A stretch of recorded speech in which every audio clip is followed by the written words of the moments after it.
Bien, merci de m'avoir invité à vous présenter quelques réflexions donc, sur les attentes des usagers au-delà de la plainte. Depuis la mise en place des commissions des relations avec les usagers et de la qualité de la prise en charge dans les établissements de santé par la loi du 4 mars 2002, les réclamations et les plaintes sont utilisées par ces établissements comme un des indicateurs de la qualité de la prise en charge vécue par les patients.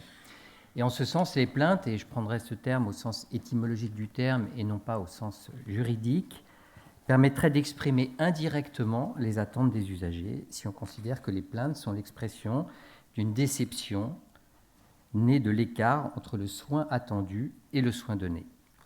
Alors la première hypothèse serait que les plaintes permettraient donc d'identifier une attente générale, quasiment homogène, qui pourrait apparaître à la lecture et à une analyse rapide.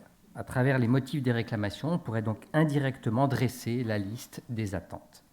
Et c'est ce qu'on peut donc faire indirectement à partir de l'analyse des motifs de réclamation. Je prends ceux, par exemple, identifiés par l'Assistance publique Hôpitaux de Paris, mais ce sont aussi ceux identifiés par les autres établissements de santé.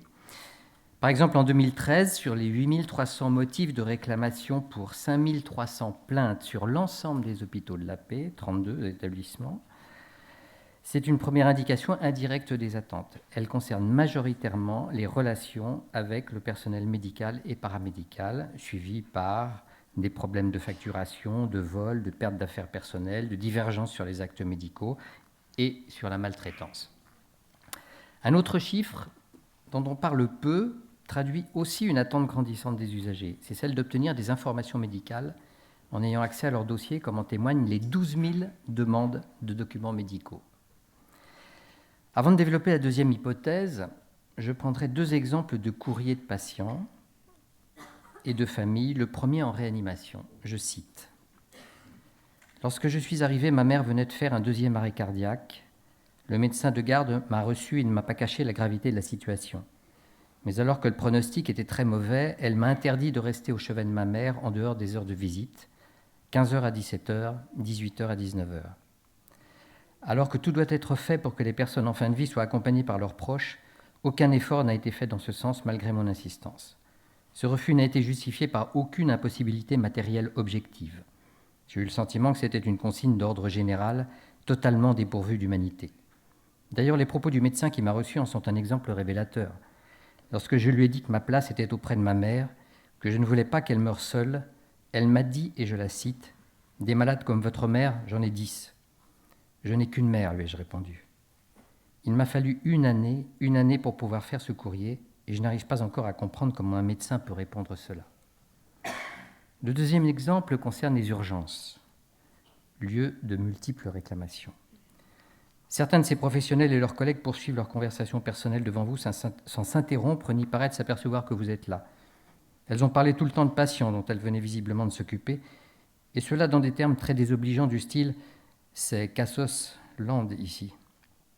Pendant l'attente à la radio, alors que des personnes gisaient sur leur brancard, visiblement souffrantes, nous avons eu droit à des échanges type revendications sur les conditions de travail. J'en cite une à titre d'exemple. « Puisqu'elle ne veut pas déplacer quelqu'un de l'accueil où ils sont 4, moi je ne fais plus rien. » Alors une lecture de ce type de plainte, en utilisant le cadre d'analyse qui est plutôt celui des dysfonctionnements organisationnels ou des événements indésirables utilisés par les établissements de santé, a permis d'apporter un certain nombre d'améliorations importantes pour les patients et leurs familles. Dans la première réclamation, cela conduira à élargir les horaires d'ouverture de la réanimation jusqu'à 24 heures sur 24 pour les familles, pour la réanimation concernée, plus de 10 ans après cette réclamation, à l'initiative de la personne à l'origine de la réflexion sur la mère de la patiente.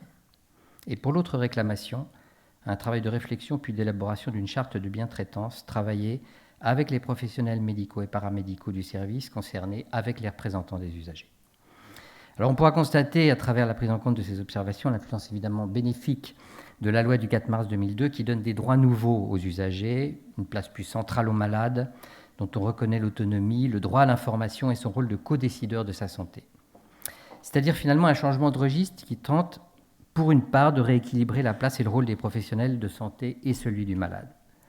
En d'autres termes, une redistribution d'un savoir médical désormais ouvert au savoir expérientiel du patient, et par là même une certaine redistribution du pouvoir. Alors les évolutions actuelles, comme l'éducation thérapeutique du patient, traduisent, je pense, cette autre façon de considérer le patient. On pourrait dire qu'une sorte d'ambiance s'est développée autour du patient, ressentie confusément par le malade, qui désormais, éventuellement, s'appuie sur ses droits lorsque la simple demande ne suffit pas à déclencher une réponse satisfaisante ou lorsqu'ils sont carrément bafoués. Alors une deuxième hypothèse, suggérée par le titre, c'est qu'il faudrait aller au-delà d'une lecture littérale de la plainte et par une interprétation, une herméneutique, faire émerger autre chose qui nous renseignerait peut-être sur l'attente d'un care. Et là, c'est le moment d'utiliser une autre grille d'analyse, celle que j'emprunterai à Paul Ricoeur. La plainte peut être considérée comme un récit, comme une mise en intrigue qui donne une signification à ce qui est perçu.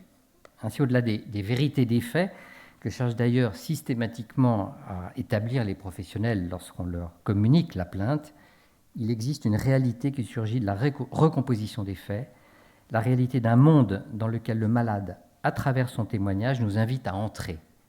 Il s'agit d'une proposition d'un monde autre, espéré, rêvé, souhaité, d'une attente d'autre chose que ce qui s'est passé. Mais le récit dit, comme le dit Hannah Arendt, le récit dit le qui de l'action. Et le récit nous invite à rejoindre le patient dans le récit, souvent tragique d'ailleurs, de son histoire personnelle, et dont nous ne connaissons en fait que l'objectivité de la maladie. Le récit s'offre comme une médiation entre des faits et des événements, et une histoire du patient qui s'offre comme un tout. Pour le patient, le récit lui permet de se comprendre, et il nous invite à le comprendre, à condition d'entrer dans son monde, dans un monde, un autre, d'accueillir d'autres logiques et d'autres points de vue sur le soin. Et pourtant, comme le dit Paul Ricoeur, le texte ne coïncide plus avec ce que l'auteur a voulu dire. Il y a là l'idée d'une certaine trahison du texte par rapport à la pensée de la personne. En effet, l'action humaine s'adresse à une série indéfinie de lectures possibles. Le malade, à travers son récit, nous invite à entrer dans un monde complexe, fait de désirs, de besoins, d'attentes, la plupart du temps en décalage avec ce qui est donné, et ce pour de nombreuses raisons. Tout d'abord, car le texte, comme le dit du patient, n'épuisera jamais les pensées du patient. Nous connaîtrons que très peu du monde du patient, mais le patient ne connaît aussi que bien peu de son monde intime, probablement. Donc gardons-nous d'imaginer que l'herméneutique d'une plainte pourrait nous faire approcher un inconscient que le dire exprimerait. Revenons aux plaintes des patients. De mon point de vue, ils traduisent l'épreuve des faits, ceux d'un patient plus pensé au centre que réellement au centre, mais aussi ceux d'un malentendu profond sur le soin, qui est d'ailleurs la plupart du temps posé en termes d'opposition du care et du cure. Alors les deux textes montrent bien, comme la majorité des motifs de réclamation, la dissymétrie dans la relation de soins. Alors si la loi a évidemment donné et reconnu aux patients, et c'est une avancée considérable, de nombreux droits, elle les a armés dans le développement et l'exercice de leur autonomie, mais elle n'a pas modifié pour autant les fondamentaux qui gouvernent la relation de soins et notre système de santé. La prépondérance du contrôle médical et administratif sur le système, une vision biomédicale du soin que la formation des jeunes médecins n'a absolument pas entamée, un rôle social revendiqué, un rôle social fixé autant que revendiqué par le patient, ce que certains appellent une autonomie prescriptive. Le bon patient est aujourd'hui un patient autonome, observant, compliant, et une représentation des usagers consultative dans les structures intermédiaires et absente dans les structures décisionnaires, par exemple comme à la HAS. Une grande majorité des réclamations pointent l'absence de respect de la personne, la prise en considération de sa dignité et de son expérience. Or, ces rapports de proximité et de dépendance avec le professionnel, l'interaction qui engage la subjectivité et l'émotion des partenaires du soin sont difficilement, évidemment, pris en charge par les catégories des droits et des responsabilités socialement construites, notamment à travers la loi du 4 mars 2002. La loi a donné un statut au patient qui a canalisé ses demandes pour les inscrire dans une vision biomédicale de la santé qui pourra de toute façon répondre à sa demande, voire à ses désirs, au nom d'un savoir qui pourrait dire une certaine vérité du sujet, du patient. Elle a promis en fait une vision idéalisée du malade. Alors comme les réclamations le montrent, c'est plutôt la profondeur d'un malentendu, d'une discordance fondamentale et irréductible entre son expérience de malade et le statut du patient que la rencontre avec le médecin inaugure, que je veux ici souligner. Vous m'avez parlé hier devant 5 ou 6 personnes en salle d'opération. Vous vous êtes moqué sans me connaître, sans savoir ce qu'est ma vie, et je me suis mise à pleurer là, sur la table d'opération.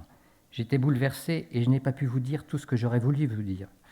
Vous étiez très sûr de vous et vous m'avez prise de haut, méprisante pour cette patiente qui avait osé demander une anesthésie générale. Vous avez lu mon dossier et vous pensez tout connaître de moi, au point de pouvoir dire si j'ai le droit ou non de choisir une anesthésie générale. Vous pensez me connaître ? Que savez-vous de ma paralysie faciale l'année dernière ? De mes problèmes de peau qui m'ont conduit cet été aux urgences, de ma souffrance, de mes nuits blanches, de cette tache au poumon qui me rappelle le cancer de ma mère décédée à Villejuif. Je ne vous raconte pas cela pour me plaindre. Je ne veux pas de votre sollicitude, mais pour que vous réalisiez que n'importe quel patient peut cacher des soucis, des souffrances et des peurs dont vous n'avez pas idée. En fait, c'est le bouleversement de l'existence intime et sociale qui est exprimé à travers cette réclamation. Et ce qui est demandé aux professionnels alors, c'est bien sûr de les aider, ces patients, à traverser cette catastrophe intime, ce moment malheureux, comme le disent certains sociologues.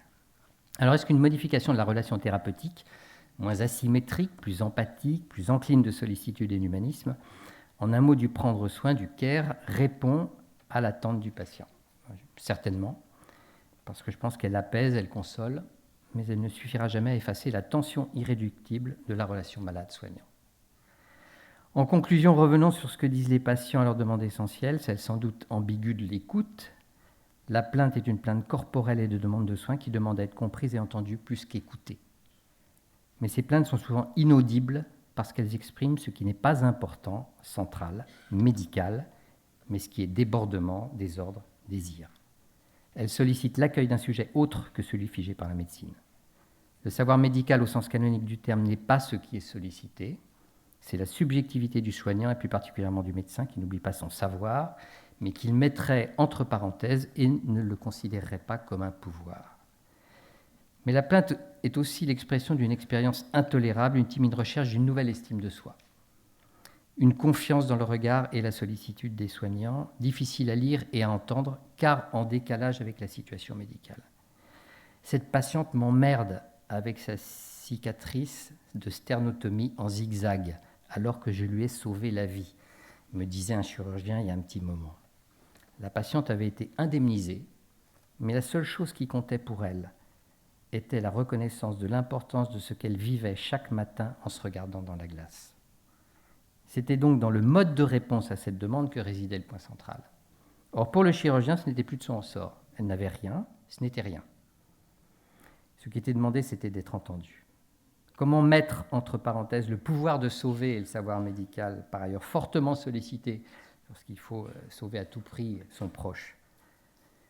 Comment accueillir l'étrangeté de nombreuses réclamations ? Comment s'ouvrir à l'inconnu du monde du malade et faire confiance en ses capacités et potentialités, comme le dit Ricoeur.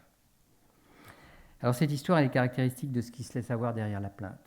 Et comme le dit Jean-Claude Weber, médecin et philosophe, tout ce qui grippe les rouages de la médecine, ce qui résiste à la réduction dans un savoir indubitable, ce qui trouble l'ordonnancement de la mécanique technoscientifique, témoigne de la nécessité d'un changement de registre auquel est appelé le professionnel.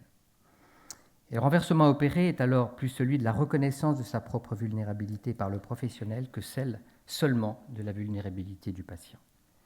C'est la subjectivité même du professionnel qui est sollicitée.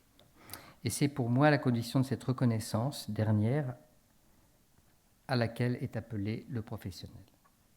Et pour revenir in fine et pour terminer à la question du care, il me semble qu'il s'agit moins d'une attention, d'une sollicitude, d'être gentil avec le malade, comme le prône aujourd'hui le projet de l'assistance publique Hôpitaux de Paris pour une nouvelle prise en charge des patients, que d'un changement de registre, une sorte de conversion à laquelle est appelé le professionnel.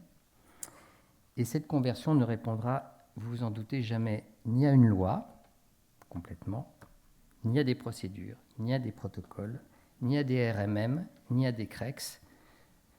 Je ne dis pas que ce ne soit pas important, mais c'est bien là la difficulté du prendre soin du patient. Je vous remercie.